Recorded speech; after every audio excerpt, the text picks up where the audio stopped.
Halo Sehat, info kesehatan berbasis ilmiah dari hasil riset, review tim medis, dan juga dokter. Jangan lupa subscribe. Susu menawarkan sejumlah manfaat bagi kesehatan. Susu kaya akan protein, bagus untuk tulang dan bisa membantu menjaga tekanan darah. Namun, karena kandungan dalam susu sangat beragam, salah satu atau beberapa zat di dalamnya bisa berinteraksi dengan makanan, minuman, atau obat-obatan yang dikonsumsi bersamaan dengan atau sebelum minum susu. Bagaimana bila minum susu setelah makan mie? Sempat beredar informasi bahwa hal ini membahayakan kesehatan. Benarkah?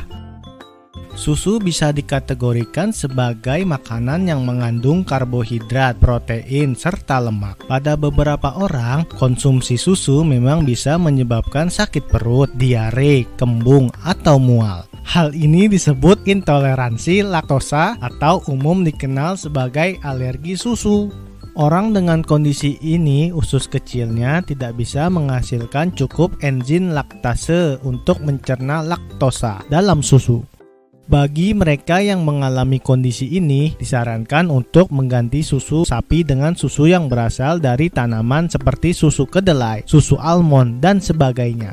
Sebenarnya tidak ada larangan untuk minum susu setelah makan mie. Penelitian mengenai hal ini juga terbatas. Bahkan ada beberapa resep mie yang menggunakan campuran susu saat memasaknya. Jadi, aman-aman saja untuk mengonsumsi keduanya dalam waktu yang berdekatan.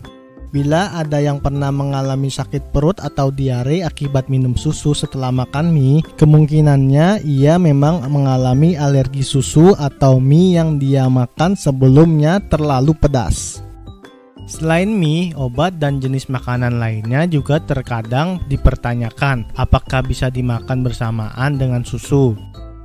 Susu tidak disarankan untuk diminum setelah mengonsumsi obat karena bisa mempengaruhi efektivitas obat sehingga kerjanya di dalam tubuh tidak optimal. Hal ini disebabkan oleh protein susu yang bisa mengikat senyawa tertentu dalam obat sehingga menjadikannya netral.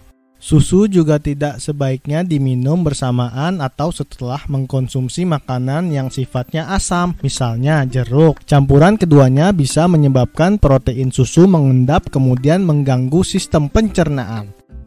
Kemudian, sudah sering orang minum susu setelah makan makanan pedas karena dianggap bisa meredakan rasa pedas di mulut. Namun hal ini sebenarnya tidak baik bagi pencernaan. Makanan pedas bukan hanya meningkatkan produksi asam lambung tetapi juga bisa menyebabkan iritasi pada dinding perut.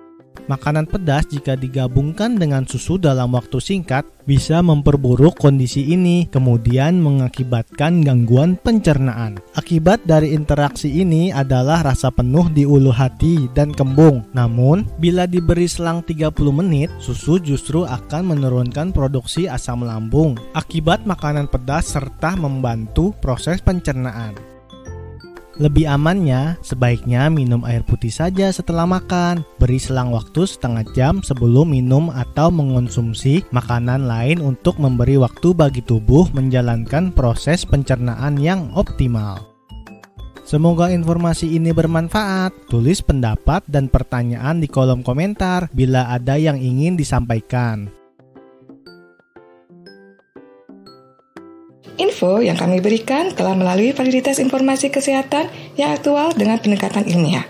Direview tenaga ahli dan dokter. Jangan sampai Anda melewatkan info kesehatan yang krusial dan mungkin dapat menyelamatkan keluarga dan teman kita. Jangan lupa subscribe dan nyalakan lonceng notifikasi agar tidak ketinggalan info dari Halo Sehat.